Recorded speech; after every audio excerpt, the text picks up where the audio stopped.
We're here with Coach Addy Miller after a loss to Ashland, 56-59. Coach, as you mentioned, completely well-thought game down to the wire. Give me your thoughts on that matchup. Yeah, I hate losing, but I told them that was the first time that I went in the locker room and I felt like we grew on a loss. And I told them before that, the last 7 or 8 or however many that is, like we hadn't grown over a 40-minute span. I sat down on the bench after halftime and I told KO, I was like, if this was the end of the game, I would have went in there and told them that we grew because we did the first 20 minutes. I have no idea what the next 20 minutes is going to hold. I don't know if it's going to go really downhill or we're going to keep growing, and we did. And so I'm just really proud of them for that. It is so hard to understand the process on a losing streak. Like, it is so hard to stay bought in. It's so hard to keep playing hard. I don't feel like we played hard last game. And so I challenged him this week. We have to be back to our identity. We have to rebound. We have to get on the floor. We have to give effort. And I felt like overall for 40 minutes, they did that consistently. And that's what I want this team to be known for, is playing hard. We had changed some things the last 2 or 3 days, and they did their best to do them. And I was really proud of that. I mean, we held a really good team to 59 points. I think they're averaging 70. We are going to figure out the offense slowly, little by little, but I do feel like that they took a step in the right direction on both sides. Yeah. Coach, you talked about your team growing. Yeah. How much growth did you see? And Ashland had a few different chances in this game to take an 11-point lead and really run with it, and your team just refused to let that happen. Yeah, I think that that's part of, we're becoming more mentally tough. We're becoming more, we fight more. We have less lapses mentally on game plans, whether that's defensively or offensively. We're challenging them more on that side. We have the talent. I fully believe that. But the mental side, we're really working on. On one, just believing in ourselves. 2, just really getting the system down. And I felt like that they could have went the other direction. When they went on a run, I really feel like they could. Our third quarters have not been great, and it was looking that way, and we turned it around. At the end of the third, it was like, okay, like, here we go. We're back in it.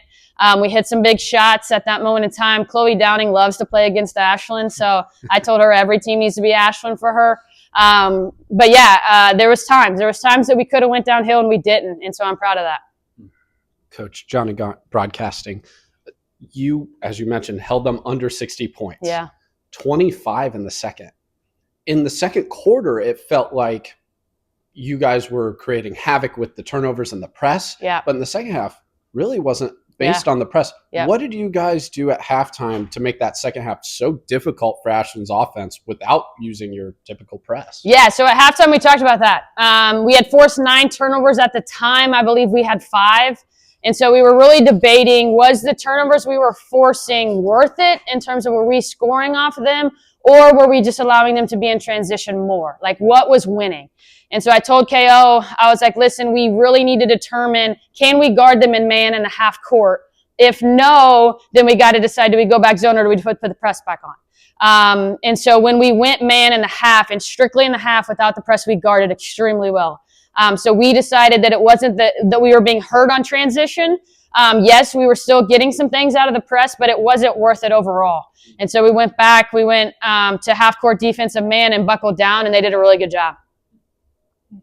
And Coach, this is Lauren Vargas with Cedars. I just had a few questions regarding the end of the game. As was said previously, you're really pushing it, especially down to the wire, and everyone was on the edge of their seats at the very end of the game. What was going through your head with those final timeouts that you were taking? And just walk me through that. Yeah, I thought the girls were ready and prepared. I felt like that they knew what we were asking. They knew what they wanted. We had 2 threes set up at 2 different times, one for Reagan. Actually, they were both for Reagan, one for Chloe if Reagan wasn't open. And they both were open. It's not on Sarah and Ella. It's not. They're freshmen and sophomores. They're growing. They're learning. I'm glad that they were in that situation. The next time they'll be more prepared for it. But we had the looks that we wanted. It was the defense that I thought that they were going to be in terms of how they were guarding specific shooters.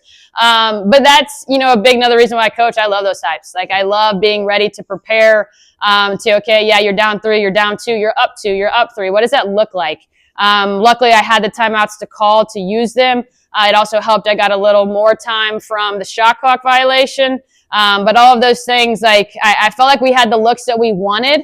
We just have to execute better next time, and we will. Thank you so much for your time, Coach. Thank you.